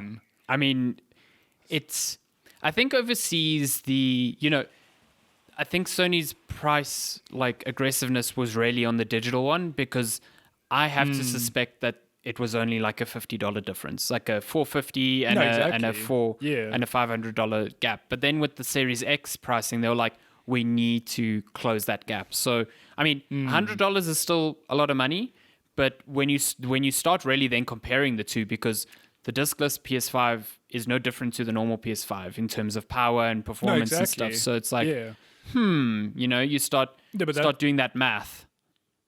Yeah, but that's what I'm saying. It's like you just pay that $100 extra. You technically getting the full real deal, just minus a disk drive, which, like, is that really a loss for you? It depends. Some people really want to collect the physical media, but I don't know. I'm like I was gobsmacked, and I'm still gobsmacked that's the next gen pricing. I do think Microsoft, like, at the time I was like, oh, Microsoft's in trouble. But then when I thought about it, I mean, I do think the pricing still puts them in a weird spot now. But I think Microsoft still has a lot to offer at their lower price point, because, Twitter is Twitter. Everyone loves going on about, like, I want the console with 120 frames and 4K and whatever. But the large majority of people who are looking at the specs and using them to argue their point, for getting one or the other, don't even have the TVs that support those capabilities. No. And that's where the Series S starts making a lot of sense to me. It's like, it is the lowest barrier to entry into next gen, and it will work with the majority of what people have in their living rooms. Exactly. And especially overseas, where you have the payment plan, that, like, you can get a Series S and Game Pass for $30 a month. It's like, Yeah. yeah, that is It's a no-brainer. that makes a lot of sense to me. You know what I mean? And Yeah. even locally, it's kind of a weird thing because the Series S is 7,000, the discless PS5 is 10,000. 10,000 rand. So It's a big 3,000 jump rand is now. a lot of money. You know, it's different Yeah. to the jump between the 10,000 and the 12,000 for the discless and the digital PS5, which is also a $100 gap. So it just shows Microsoft locally got aggressive with the Series S as well. Yeah, definitely. And I think if you're looking in terms of the way, you know, prices are locally, I mean, we've seen now that Sony, as part of the reveal, they are pushing towards the $70 price point for games. Demon's Souls is going to be $70. The ultimate version of Miles Morales is going to be $70. And that's already translated to games that are around like 1,400 Rand locally. So you start looking at the Series S and you go, cool, that's got Games Pass and it's a cheaper console. You know, I think there's still, it's not a down and out situation, is what I'm trying to say. Yeah. Oh, no. To be clear, I just, not for one moment do I think like, shit, Microsoft's out of the running. Oh, yeah, definitely not, Not at yeah. all. I mean, the Series S is like unreal value for money. I mean, it's like you've just said, it's the perfect entry level into the next gen because maybe you don't have the TV or the right setup, Or you don't need it. but you can buy that. You don't need it, yeah, but you can buy that console with Game Pass, and it's very affordable. And you know, for the next few years at least, that the Series S does pack a punch. It will support all the games coming out. You know, obviously you're losing out on exclusives, but I mean, do you really care for Demon's Souls or Miles Morales or any of the PS4 games?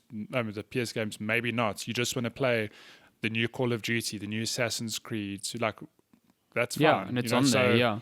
And I say this from the perspective of someone who I've pre-ordered a PS5, and I don't think I'll I don't think I'll pre-order. You fanboy, you shill. I don't think I'll pre-order an Xbox because, like, I know for a fact that I will get a Series S eventually, or a Series X. I mean, but like, I looked at the launch lineup, and there's nothing on the Series X at launch that I can't play on my PC or you know, like, absolutely need a Series X for. But again, I've got a PC that costs a lot more than any of these consoles, and that's not a common thing. So I understand my scenario is different to a lot of other people's, and a lot of other people are like, I've got one next gen console and no PC, and I just want to upgrade to the next gen. What is the easiest way for me to do that?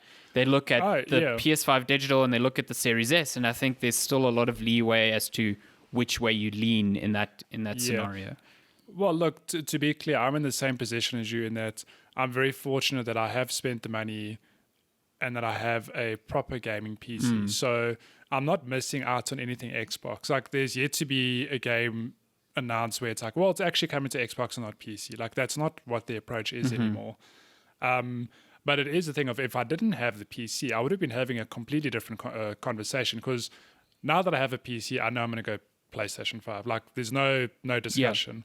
If I didn't have my PC though, if this generation was happening in a year or two and I didn't have my PC, I'm at the point in my life where it is a thing of like, well, am I saving to buy a property, for example? Are Lenska and I going to have kids? Like, I can't be throwing around big money on consoles. I would go for the Series S, like, definitely, because it's a good entry level, and I'd get Game Pass with Exactly, it. yeah. So, I mean, and then like factor in what you said earlier, Demon's Souls and Miles Morales, $70, 1,400 Rand is like, it is a lot of money. It's a lot of money. Okay. And Sony Pass, outright said they are not coming out with a Game Pass competitor. No. Yeah, so I mean, and comparatively, Game Pass, 150 Rand a month, I can get like, okay, it's what, like 1,617 a year annually.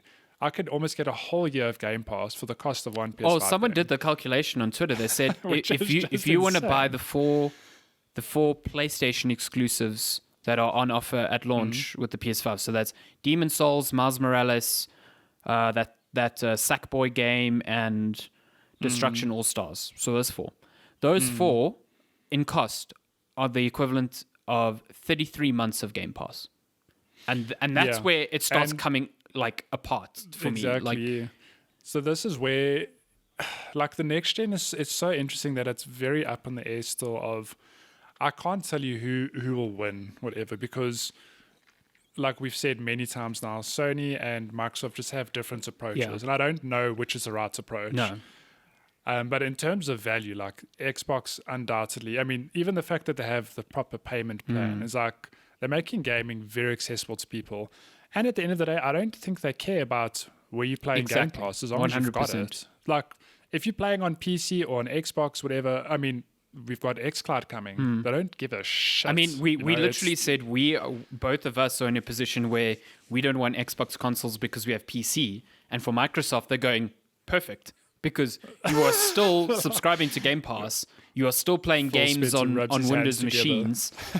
Like, they don't care. Like, Exactly. And They like don't you care. said, I don't know which approach is the one that will win, because Sony's come out and said, we literally cannot afford to offer a service like Game Pass because it will eat into our profits too much.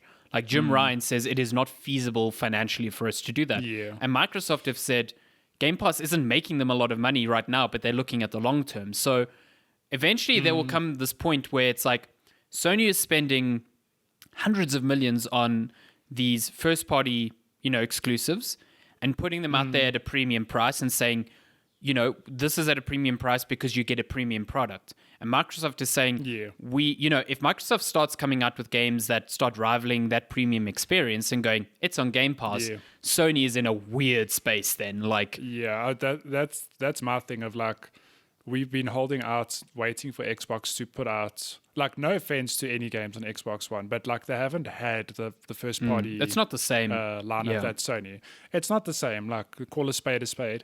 But if they've come out now with this gen and they've got these hits on the line, like along the lines of Bloodborne and God of War, then it is a thing of, well, sorry Sony, like I'm getting these premium experiences on Xbox and it's on Game Yeah. Pass. Like, but look, in Sony's defense, I know they're not offering a Game Pass like service, but I do think, I mean, along with the PS5 pricing that they announced, PS it's- Plus I don't know what it's collection. called, but it's like PS Plus. Is it PS Plus Extra? Collection. Whatever it is. Collection. And you get, that might mean nothing to you or me because we've played most of these games, but if you've got a PS5 and you're a PS Plus subscriber, you've got access to like 20, I don't know what the number is, but it's like 15 or 20 PS4 games, yeah. really good games from PS4. And it's not just PS4 exclusives. Like there's Mortal Kombat X there, there's Arkham Knight. There's like some big games on Oh, there, yeah, for including Bloodborne, God of War. I mean, that it's not Game Pass, but It's something. it's the same sort of Yeah. concept. And I do think that not now maybe, but in 2-3 years maybe they will say, okay, well, we're putting Demon Souls on this PlayStation Plus product because whatever. I It's do a think three-year-old if I game. look at that service, because they haven't really explained, beyond the games that they showed off, how Yeah. that thing will work. So to me, I imagine they're going, okay, we can't compete with Microsoft and put our exclusives on a subscription service on day one, but we can maybe put them there 2 years after the fact. So like Exactly. if It's like a hybrid. if 2 years after now you get like Ghost of Tsushima and Death Stranding put on there, like that's cool. Because if you haven't got to those Yeah. games yet, you sub to this. As far as I can tell, it's just like an add-on for PS Plus, so it won't be an extra cost. Like It's not an extra cost, that's a yeah. rad benefit, and I think that in itself, it's not day and date, but it's something that they can offer that inches in on Microsoft's Exactly. ground there. So I mean, and you mean to tell me that after a year or two they're not going to add The Last of Yeah. Us to Ghost of Tsushima, I definitely Death think Stranding? it Like will the, be there. Yeah. the games on there now are the hits of like 2-3 years ago. So I honestly see them adding that, and I do see them at some points adding PS5 games to that. Like I think realistically they might have to. Yeah. To give them that little edge, whatever, and push people. Yeah, onto I PS think Plus I just think to if they generate just more keep it to revenue. PS4 So, exclusives, that would be a waste of that service, and it'll dry up Yeah. very quickly. So yeah, I imagine. I think the best case scenario for that service is like a 2-year lapse on, because right now they do that for PS Now. They put their exclusives on PlayStation Now. A few like a year or so after the fact, but PlayStation Now is not offered everywhere. So if this is a way to like bridge No. that gap, that's cool. You know what I mean? So let's. But see, this is what I don't understand is that Sony, I mean, Microsoft have Xbox Game Pass. PlayStation Now is a very similar service. Yeah, I'm not sure why they don't offer but it in it's- more countries because of the fact that you can Yeah. download the games. Like, But if they're saying like they can't sustain that sort of model, they technically have a model Yeah. very similar to Game Pass. Maybe not as extensive, but I it's think they're there, just talking so, about. I don't know. I think. I mean, the big draw of Game Pass is day and date exclusives. You know, Yeah, true. and I don't think, like we said last week, PlayStation is Sony's biggest earner.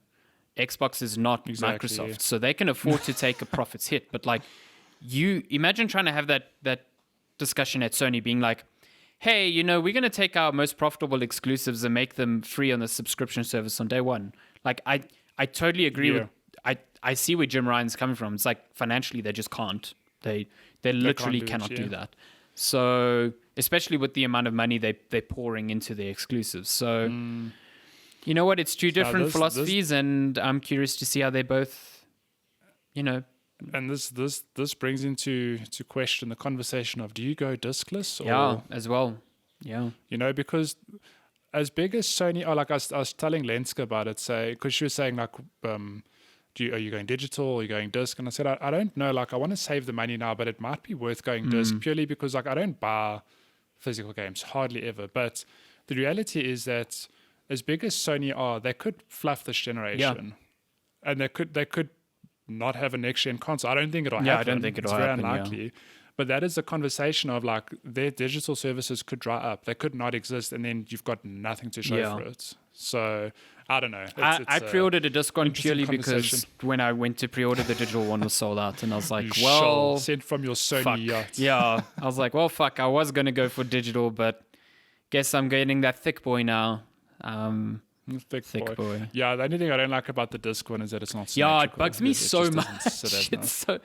Also, I saw. I mean, now that all this information is out there, like we've got proper photos and dimensions of the PS5. That thing is so tall. It's It massive. is so even when you put it Holy hell. horizontally, it is just long. It's a long boy. Like It's yeah, a long both boy. of the next gen consoles, like the Series X and the PS5, are big chunky consoles, and I absolutely love it about them. Like And then the Series S is this little yeah, it boy. really is tiny. It's so cute. It's But it's really nice. I love that the PS5 and Okay. the Series X are just like really they like borderline big ITX PC builds right now, and like absolutely love it. I'd rather take that than the PS4 Pro situation where that thing is so fucking compact and it's so loud because it can't expel the heat. Like I don't give me a PC tower that is quiet. I will take that any day. Any day. Yeah. I love the memes that have. Listen, we can thank Sony for the memes that have come out of Yeah. this, of the loud PlayStation. I've seen memes where it's like about to play me before playing COD with the boys. They put the PlayStation on. It sounds like it's taking Dude. off, and then the person like fries an egg on the console. That game when I boot up Avengers So is I mean the console I is think- unreal. Yeah. It's really Yeah. something. It's so bad. And I think it really started becoming an issue now late in this gen. But like it's a thing that Yeah. Sony cannot repeat because it is so obnoxiously No. bad. Especially when the Xbox One X does not have that problem. Yeah. So other quick PS5 Okay. news since we spent like half an hour talking about that. It's a good conversation to have. Though. They Damn. showed off. I mean, that conference was just like games. Demon Souls is coming out at launch. It is on PlayStation 5, exclusively on PS5. hyped for It looks that. really good. I'm super hyped for that. Super The other pretty. big thing that Sony buried, they didn't really say it during their conference, but like left it to be like dug up after the fact, is that a lot of their exclusives are now cross-gen, which is super Yep. weird considering their just comments bizarre. earlier this year where they were like, we believe in generations. You know what I mean? So definitely looked like Sony was getting cheap PR points against Microsoft, who were pushing cross-gen heavily, when in fact all of their Yeah. games are going to be cross-gen as well. But how cheeky though, because like after the fact, I was shocked because I go to Insomniac's Twitter. It's like, oh hey, Miles Morales coming to PS4 too, and I was like, but they marketed it as like an exclusive launch title. And the one that really shocked me, like Miles Morales, I can kind of expect because it's like built in the same sort of Yeah. engine, whatever. But then when they came out to said Horizon Forbidden Yeah. West, also PS4. That was game, the I big one for me. What? Like how? Because I could expect it I for the thought we were games going that all in I could next expect gen. it for the games that were like exclusive at launch. Yeah. But like Forbidden West is a 2021 game. So I thought by then they would have Exactly. like made the cut. Like I understand it from a business perspective, and again, I think it's still a good thing because like it gives people who don't have the money to upgrade, within the first year, the chance to still play these games. So from a consumer perspective, it's great. I just hate how Sony used it as a counter marketing point against Microsoft and basically Exactly. fed this fire of like cross-gen is holding current gen back when they are, they didn't flip the switch like recently. They knew from the get-go that this was going to be the case. So I just, from that perspective, I think it's like really slimy from Sony's perspective. Well, look, it's those two games alone that I'm aware of. It's also, I think right now What else is there? the only confirmed PS5 exclusive is Demon Souls. It's Demon Souls. Yeah. See, my thing is okay. So maybe Horizon and Miles Morales are like the middle ground between these two generations. But like I'd be even more shocked if. So God of War 2 also announced, by the way. Like we knew it was coming, but they teased it. They showed logo. God or of whatever War it was. Ragnarok. If- yeah. If they were to come out and say, "Oh, God of War 2 on Yeah. PS4," then I'd be like, That's no, a like, get problem, out. yeah. Like get out now. But I think that is 100% a PS5 exclusive. It's weird though that they put the 2021 on there as well. I'm like, Also, I don't I see do that not see that happening, game yeah. coming out in 2021. I don't Although see I did see Horizon someone and God say- of War out in the same year. Like I just No. don't. I also don't see that the same year. But somebody did point out, like, maybe God of War 2 is going the Miles Morales route where it's like it's a sequel, but it's not a big sequel. And I'm like, I don't Could know. be. Could be. It could be, but I just, I don't know. Like, God of War to me, and this isn't a knock against Spider-Man at all, but it seems to be like the more important franchise in that sense of like, no, they need to have a standalone PS5. I'm exclusive just with curious if they this. put out all this. I mean, if they put out Miles Morales, I mean, they are at launch. And then Insomniac said Ratchet and Clank is within launch window. So that could be within the first year of the console. And then they put Horizon Yeah. out. And then they put God of War out. Like, that's a banging first year. Like, but what No, yeah, happens in no the doubt. next 2-3 years? Like, that's all their I tentpole don't know. franchises. Like, I'm sure. I mean, but then you have to think like, what will Naughty Dog yeah, do that's next? but that's like the only big first party studio That's- left with something. Then you know what I mean? Yeah. So I still don't I think don't it will know. all come out in 2021. I think even No. from a business perspective, it makes sense to spread that stuff out a little bit more. Yeah. But yeah, so Demon Souls coming out. We got an extended gameplay look at Miles Morales, which looks incredible. Like It looks. yeah, that thing's I've coming to just come PS4, off- but fuck, it looks good. Like I've just come off Spider-Man, so I know exactly what the game looks like, what it feels like, and let me tell you, the gameplay I saw from Miles Morales, that combat looks so flashy and so and his good. new abilities, like his ability Yeah. to generate like electricity and go invisible, like really, really good. I was actually thinking, I had a weird shower thought the other day. I was like, how must Peter Parker feel about this dude? He's Spider-Man. He's dope. Okay. He's really cool. One of the coolest superheroes. Then this Miles Morales dude comes along. He's got the same powers, plus a whole lot of other cool It's like, shit. why don't I You're have like, that? You become old Yeah. school, dude. Like, you're so old.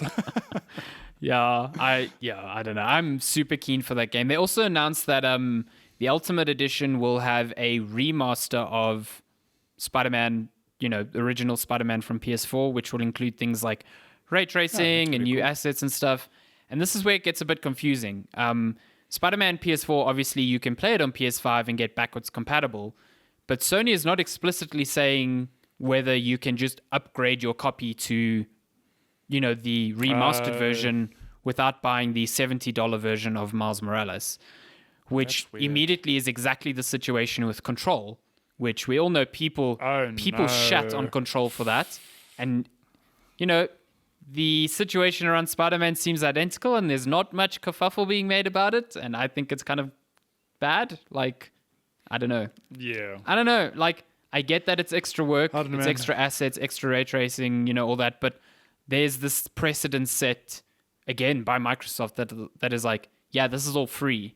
So the mind share is like, this should be free. So, I'm curious to see how that shakes out, because that could be strange. Yeah. Thankfully, Weird. locally, the difference between the two, I mean, getting Miles Morales alone overseas is $50 and the Ultimate Edition is 70, but locally the price difference is only 100 Rand. So to me, that's a no-brainer. okay. Just get the That's a Ultimate no-brainer. Edition. Like, Yeah. if you're spending 1,200 Rand on a game, you can spend the 100 Rand more to just get the remaster, like whatever. Just eat 2-minute noodles for a week. Yeah, It'll be exactly. fine. It's fine. We got to look at Final Fantasy 16, which will be a timed console exclusive on PS5 and also come to PC. Similar to how Final Fantasy 7 Remake is doing it. I don't know. I'm not huge how did into you- the high fantasy Final Fantasies. What did you think of that trailer? It didn't really stir much in me, but it's not my can I type tell of you- Final Fantasy. So No, but look, even as a big Final Fantasy fan, their trailers, they're man, really good trailers. I don't know Yeah. what it is. No, look, visually the trailers are good, but in terms of tone and like trying to tell you what the game's about, they are awful. All I see, it's like very, I don't know, I can't even explain. But there's something about the game. So again, as a big Final Fantasy fan, even I'm like, I don't know if I like what I saw. Like, I'm excited for Final Fantasy 16, don't get me wrong. But it's just weird because it looks like the protagonist is like vanilla protagonist. Looks kind of like Noctis with black hair, just slightly different. Similar sort of combat with the whole warping sword thing, whatever. I'm like, is this the same game? Is this like a sequel to Final Fantasy 15? Or like, how different will this Yeah. be? Like, will you have party members? Is it only a single dude? Is it turn-based? Is it time/turn-based like Final Fantasy 7 Remake? Like, there's a lot to be answered, but I must admit, the trailer didn't really get me excited. Yeah. But hype for a Final Fantasy 16 nonetheless, because I love the series, Yeah, man. I think Sony during the event also they did what Microsoft has been doing for a while now, and just like making a complete mess of what exclusivity means. You know, Microsoft has been at the butt of this joke for ages, and rightly so.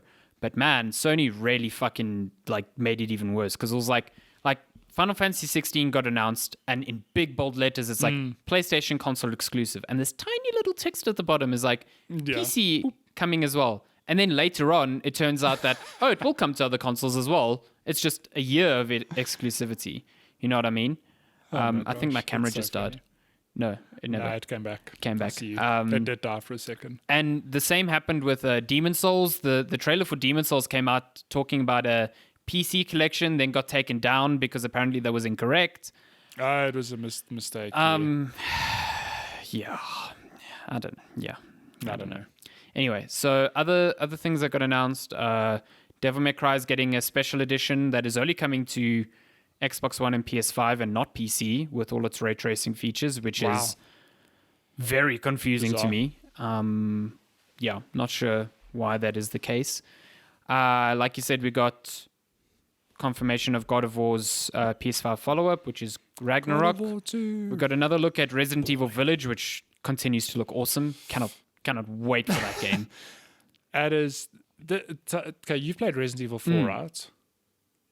That little, so they ended Yes. the trailer with the dude saying like, I don't know what he said, but is that Shopkeeper. nodding to the guy from Resident Evil 4? Hell yeah. Like, Hell yeah. It was 100% the I'm all shopkeeper. in. Yeah, That's man. great. Also got to look at that long leaked, long rumored Harry Potter game called Hogwarts Legacy, which is like a sort of Harry Potter RPG set at Hogwarts, but not with the the books and stuff. So yeah, that looks. I think it that looks cool. Looks pretty interesting. I'm curious to see what the actual story and Yeah. gameplay look like, but visually it Yeah, looks visually it quite looks pretty. really, really interesting. So yeah. But yeah, mainly it was just like a whole lot of updates on some existing PlayStation 5 properties. I mean, we got new looks at Deathloop. Deathloop looks incredible.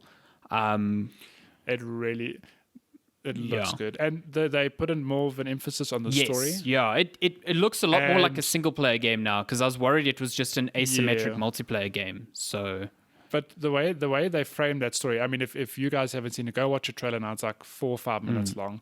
That sold. Look, the game I always thought looked really good, but that trailer sold me, and it's almost like like a puzzle game in a Yes. sense, but it's like trying to figure out how to break out of this loop by deciding how to kill targets and where and how and when.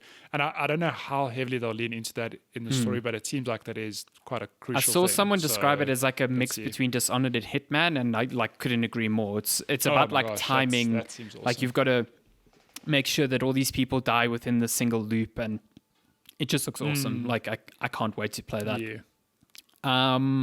That's out like middle of next year, and that's also a timed exclusive on PS5. So I think console exclusive. It's out on the same day on PC, but not on Xbox. That's the only. Again, words don't mean anything anymore. Language. Yeah. It's But fun. that was like the bulk of Sony's conference. It was really good, I thought. I thought it was very, very as well. strong showing. Very happy with that.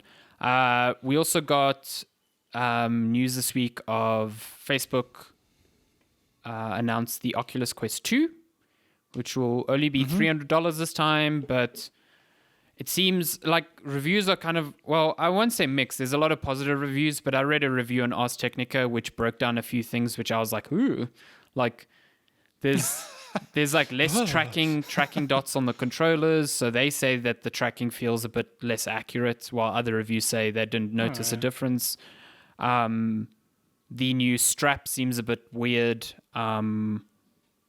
but ultimately it seems like a resolution bump on the screens inside the thing, and that's mostly what changed. So I think if you've got an Oculus Quest, I don't think you're really rushing out to upgrade. But at the same time, I'm pretty happy that this is down to $300, as long as you're okay with the whole you need a Facebook account to log into this thing. So Yeah. Look, with the whole VR thing, I'm glad that it hasn't fizzled out. Like there's still ongoing support for it, because I do think that there is a space for VR gaming, definitely. And it's a thing of like when PSVR came out and all these other devices, you kind of expect them to exist, but because it's a high barrier to entry, that it won't make it. But it seems like Facebook and all these other people are continuing to support. it's just crap that it's Facebook. Like that's the only problem. Oh yeah, no, look. I don't agree with that, but just the tech itself, I'm glad to see that it's consistently I evolving. think for $300, So, well, $300 is a good enough price that I could recommend like buying that thing just so you have portable Beat Saber and Saber. portable Pistol Yeah. Whip, and then can play Half-Life Alyx if you have the PC to support it. Like, exactly. Half-Life Alyx is worth that alone, in my view. It's so good. Goddamn. We other got news. Splinter Cell's coming back to VR. So Splinter Cell, that the that thing. The Splinter Cell, I don't understand. So you're going to play this game, the light's going to come on, you're going to lift the visor up and then what? Yeah, kept you waiting, huh? I just want a core Splinter Cell. That's all I fucking want. Like, Yeah. if the VR game is Oh, cool, maybe- I'll be happy. But man, guys, it's been 7 years. I'm tired. Come on. Give- Come on, man. Give me some Sam- food. Sam Fisher the love he deserves. Yeah, give me some food. We also got a mini Nintendo Direct this week, Yeah. which Yeah, we did. had some It was all stuff. third It had- party I mean, developer stuff. Yeah, yeah, but I mean the headline game. There's a new Monster Hunter coming. two to of Switch. them, in fact. Oh yeah, sorry, there are two. There's what's the Monster one called? Hunter Monster Next? Hunter Rise. Is it? Monster Hunter Rise. Hold I on. think it is. Ascend. Hold on, I'm opening up an article with you all know- the Monster Hunter Rise. Okay, Correct. okay, and I laughed. You know why I remember is because they had like a post conference deep dive, whatever, and whoever was talking, the developer or the head, whoever was like, "Yeah, we called it Rise because the game's all about verticality and like rising." I was like, "Wow, you guys went really deep on the Wow. name there. It's so on the nose." It does look cool. I mean, it's the first Monster Hunter portable version since World, which really changed the formula, like open worlds instead of segmented areas. Exactly. So curious to try that out. It's out in March. You also get a rideable dog, which is pretty cool. They're also making which is just they're making cool. new amiibo for the game, and one of the amiibo is the little cat thing. Yeah. Oh, what is that called? It's like a Palico, that's or it, yeah, something, Palico. something. It's a Yeah. Palico. I don't even know how I So know that. Palico played Monster Hunter in my amiibo. life. There was also the Look, spin-off the Yeah. Monster Hunter Stories 2, which is apparently a yeah. spin-off of Monster Hunter. So It's like, okay, that's cool. cool. One of the look, Monster Hunter World. I'm pretty sure it's a game I would lose my life 100%. to. Like, it looks like it has that good grindiness. That I And would the like enjoy. deep combat But the that only you would reason- really dig, I think. Yeah, but the only reason I've never got into Monster Hunter World is because I find it very difficult to commit to like 100+ hour long game on my PC or console. Whereas this new Switch game, because it's portable, I can find that extra 5 minutes to an hour every here and there, and those hours do just clock up, and it makes sense to play it on Switch. So I'm hoping it takes a lot of what it learned from Monster Hunter World and it translates it into the portable experience. And it looks like it's got a lot of shared formulas. It looks so it, let's like see. visually it looks pretty good, and it just looks like more Monster Hunter. So I think people Yeah. have been waiting ages now for like a Monster Hunter on Switch. That isn't just because I think Exactly, there yeah. was one a while back that was just a port of the 3DS one, which good, but it's still not like give us the next gen Monster Hunter on Switch, and hopefully Exactly. Rise will be that. So that's cool. Other games announced during the thing. So Ori and the Will of the Wisps is out now on Switch. It got announced and launched on the same day, which is cool because the first one was on Switch. So, if you never had an Xbox or a PC and you really wanted to play the sequel, now you can. You know what I mean? And that's weird because when Ori and the Blind Forest came to Switch, I can't word for word remember, but there was there's no indication that Will of the Wisp was going I to also come recall to Microsoft Switch saying as at the well. time, it's like, this is the last So- Xbox game on Switch for a while. And it's like, Exactly. okay. And then Will of the Wisps was announced. Yeah. I'm like, Well, that didn't okay, take that's too long. weird. Yeah, exactly. I'm kind of shocked that it came to Switch though, because while I don't think games like that are like graphically draining, like Crysis, for example, or any other game, the jump from from Blind Forest to Will of the Wisps is actually pretty significant. Like the animations are a lot smoother and stuff. So I don't know how it translates to Switch, but apparently the team have spent a lot of time optimizing it for Switch. That's really good So- because I remember yeah. it didn't run perfectly on Xbox One X even when it launched. So Yeah, even I played it on PC when it launched, and I had some like hiccups here and there. But if you've not played Will of the Wisp, let me tell you, it is well worth playing. That came out this year as well, which it's is crazy. wild. It's It's just that's another one yeah. I need to get to. So Oh, it's so good. also announced there was obviously Supergiant's Hades, which Hades. launched on the same day as well. Haven't you been? Yeah, playing no, a that? little bit. Yeah. Oh, cool, man. As well as a survival game that's been in dev for a while called The Long Dark, also launched on Switch. Fitness Boxing 2 is coming to Switch on December 4th, sort of like Wii U Fit Boxing, you know what I mean? Then we got some quick cuts on other smaller games like the 3D platformer from the Sonic maker, Balan Wonderworld, is coming to Switch on March 26th, along with updates on Disgaea 6 and Disgaea 5. And that's about it. Like, that's mostly what was there. And that is it. Um, Mostly it's. What other let me news just is there? see What some other news, some quick cut news here, because we've spoken for a long Kena time. Bridge of Spirits delayed. Yeah, it's Wah. not coming out on PS5 Delayed at launch. into It's coming 2021. early 2021, which is fine. That game looks so cool. I'm really stoked for that game. Pixar. the Ghost game. Runner, yeah, this like cyberpunk, like Mirror's Edge-esque game.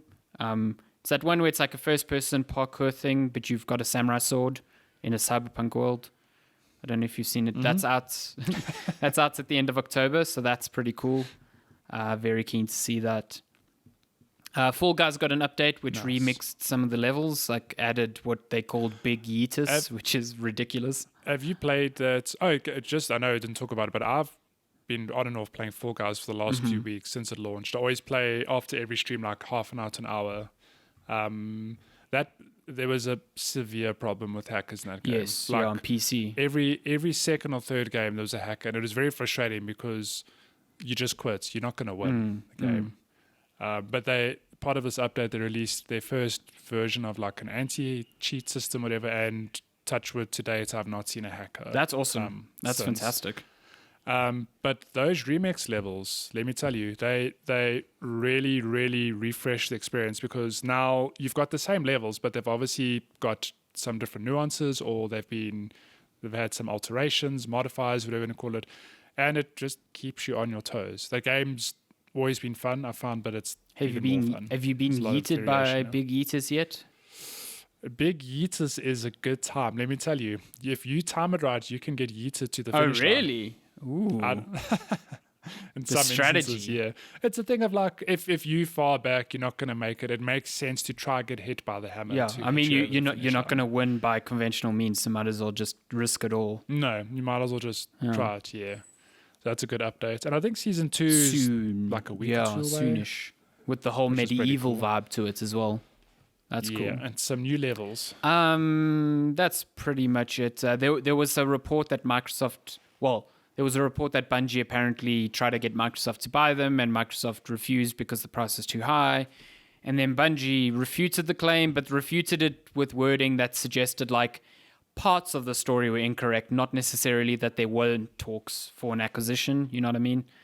Yeah, Nvidia purchased ARM, which is, I mean, this is getting real into the weeds, but ARM is like your phones run on ARM processors, and Microsoft has tried numerous times to like create Windows for ARM so that it's not running on Intel or AMD, because like ARM for portable devices is just really power efficient, really good, but it runs a whole different way in comparison to like how AMD and Intel CPUs work. Like the instruction set is completely different, so apps just can't natively work on ARM processors. But this is a big deal mainly because Apple has said that their next MacBooks are not going to be powered by Intel. They are moving to ARM and making their own processors with ARM technology. And it's really funny because Apple and NVIDIA hate each other. So essentially now Apple's MacBooks are running off an NVIDIA product, which is very funny to me. Oh my gosh. But NVIDIA paid $40 billion for this company. I mean, that's just some small. That's a pocket lot of money, but ARM is like, to me, you know, a lot of people see it as the future.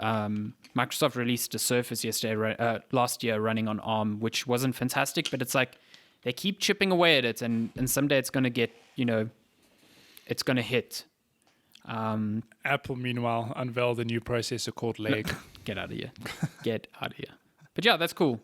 So maybe with this, NVIDIA will be able to make like very powerful ARM processors with graphics capabilities that could power the new Switch. Hey, you know, something like that with Switch much better to battery 4- life. So we'll see. 4K Switch next year. Let's go. NVIDIA boss said that ARM will stay neutral and will remain headquartered in Cambridge, where a new AI research center will be built, growing the company's UK employment in the process. So it doesn't seem like they're going to merge the two yet, but it would be dumb not to think that NVIDIA will try and make some ARM graphics computing chip of some kind. So yeah, that's news. Yeah, they'll experiment. That's news. So now it's very All done. limited question time. Good thing. Okay, well, If can tell you us want where to send us questions, you can I'll email pull us this up. checkpointchatpodcast@gmail.com. You can also find us on social media at Checkpoint Chat on Twitter, on Facebook, on Instagram, on TikTok, which will likely be banned very soon anyway. So whatever. You also can Chat. email and message us at any time. Like, you don't need to wait for Maddie to put out questions or Anytime. forget to. You know what I mean? Listen, this week was wild. I just did not Listen, have time I'm to not put up blaming you. I'm anything. just throwing shade because I Even can. breathe. Just throwing shit. Oh my god. Okay. Cool, dude. Cool. We only have 2 questions this week, which I'm semi-grateful for because we're nearly on 2 hours. God. So we can make the sub 2 hours here. Okay, we've got 2 questions from Bester_Bash. Question number 1. He said, I was late to Drive to Survive. Can we watch regular Formula 1 through Netflix's HD cameras? That'd be so cool because that footage on... So Drive to Survive is like the documentary on Formula 1. But the footage they get, because it's like all 4K and HDR, it is like... It makes you wish the live broadcasts were like that because, fuck, it looks beautiful. It's... Oh, why aren't they? Like, why don't they incorporate Well, some of that? I at wonder. least locally, it's not that. I don't know if overseas you get 4K broadcasts and stuff. And I know Formula One has their own app where you can subscribe and stream, but it's not to that visual fidelity yet. So Yeah. I think broadcasting watch Drive live to and edited, footage after the fact the two can be very different. I think broadcasting 4K footage is not easy. So, yeah, I don't know. I wish. Yeah, actually, when I think about that, imagine, 4K. I mean, imagine how much data you're trying to push out live to the whole world. Exactly. Whereas I suppose if you're just recording, especially when the live broadcast jumps between like, cameras are on the track and cameras on board in the car and stuff like that. It's like, I wish it looked that good, but I don't know. Maybe not yet. But I mean, this is what 5G is supposed to solve, right? It's going to be like this high bandwidth network low that latency, you can actually do stuff like that. So yeah, it'll be cool. Also, it can give you corona. Just be careful, man. Don't spread shit like that. Yeah. Don't listen to Matthew. Last question: if you could start an energy drink company, what would you call it? I envision. I don't know what you would call it, but I envision your energy drink company just having like there's a giant M on the Monster, just having a giant A. with that weird like heavy metal type font on it, where it's just like edgy. That's yours. Mine would be called Sandy Sprint. Sandy Sprint. Feeling down? Listen, just pop a Sandy Sprint. Wow, profits are through the roof just based on that. Listen, I want to be edgy. I'm just going to call mine Edge because it'll give you the edge. Get out of here. Get out of here. You won't call it hairy knees? You just named Electric knees. No, who will buy electric knees? I mean, imagine you have no context. You don't know who I am. You don't know what my nickname is. And you walk into the store and you like, there's this new product next to Monster and Red Bull. It's called electric knees. What goes through your head? Or even just hairy knees, like sweaty flavor. How did they name this? Will my knees buzz? Well, listen, if you have too much caffeine, you like bob your knee a lot because you like, you got so much energy. I do that even without caffeine. So electric knees. But I do agree that it's electric knees. It in a way it could work like in the sense of like this name is so ridiculous I have to try it. You know what I mean? Exactly. Yeah. Shock value, pure shock value here. I mean that works for many products. I mean the whole idea people wanted to buy that. Remember that high caffeine chocolate, that fast forward bar? Like as kids, like as a kid, I was always like, "Damn, that chocolate's blue. I kind of wanted to like try that." You see, so it's so ridiculous. It just works. I actually remember those. Yeah, and it was blue? Just fucking blue inside. It made your teeth blue. It's the same with that bubbly bubble gum. It's like there's goo inside of it. Oh, that's ridiculous. I need to try it. Wow, I must try. Turns out hairy really knees. good. Every can has at least one hair from Matthew's legs. Hairy knees will put hair on your chest. And in your mouth. Mm-hmm. And in Yes. God. And that's it. Sandy Sprints and electric knees / hairy knees. Easiest drinks of my life. And that's all the questions we have. We didn't get anything on email. Nothing on TikTok. Nothing on TikTok. That's our highest performer. What's going on? Damn it. I can't believe this. But that works out because that's I'm hoping now that news will be a bit more chilled now that we have like PlayStation prices and Xbox prices. But I know it won't. It's just, wishful thinking. Yeah. But at least we know these fucking prices now. Thank God. It's been too long. So. Yeah. But thank you for sending in questions. As always, you can send them checkpointchatpodcast@gmail.com or at checkpointchat on all the social media platforms. And sure, that's been episode 117 of Checkpoint Chat. What a ride. Made it, fam. Oh, you made it. I've forgotten. I remember you mentioning something earlier in this episode that was like, this should be the podcast title, and I've already forgotten it. It was something to do with spiders. Dope rope physics. There we go. Dope rope physics. Yeah. That's amazing. I just keep thinking of red Molly, yellow Molly, but that will make no sense. I mean, you can call it that if you want. I don't mind. I won't say no. Then you've got to just get a red lorry and put like a Molotov picture on it or something. I'll do it. Watch me do it. Ah, gosh. Okay, that's been episode 117. That's it. Hope you all have a dope week. Cool. Thanks for listening, guys. Thanks for listening. Have a dope on a rope. You know what? Don't give those relatives you don't really like soap and a rope this Christmas. Give them dope soap on a rope. What's soap on a rope? You don't know what soap Soap and a rope is like the stereotypical gift you buy people you don't really know that well. It's like soap, literally soap at the end of the rope you can hang on like in a What are you shower. talking about? You're such a Like- millennial, and this is No, my boomer but like- coming out. Like, okay, Even Lenska, she just walked in. Like, how have you know? She just I don't, appeared I don't, out of I don't nowhere. It's use, like, he hasn't I heard don't of use soap bar and- soaps. I use like soap stuff on like a squeegee thingy. So I didn't know that they put bar soaps on a string. That's ridiculous. I'll WhatsApp you an image right now. You millennial. I'm I'm gonna buy you educate soap on a string for Christmas now. Ask your parents, Okay. says Lenska. I always thought socks were the Tell them. go-to.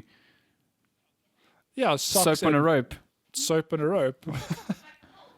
You've heard of soap on a rope. Now get ready for dope on a rope. You get your weed. Fuck's sake. You could give that to a family member. Ready. Be like, you're always stressed out. Here's some dope on a rope. Dope on a rope. Hang it in your shower. It's there. I'm gonna blaze it up. It's all good, man. Okay, that's episode 117. We went from spider Goodbye. physics to drugs in your shower. So That's cool, man. Cool all story. good. We'll chat again next week. Bye. Yes. Thanks for listening. Goodbye.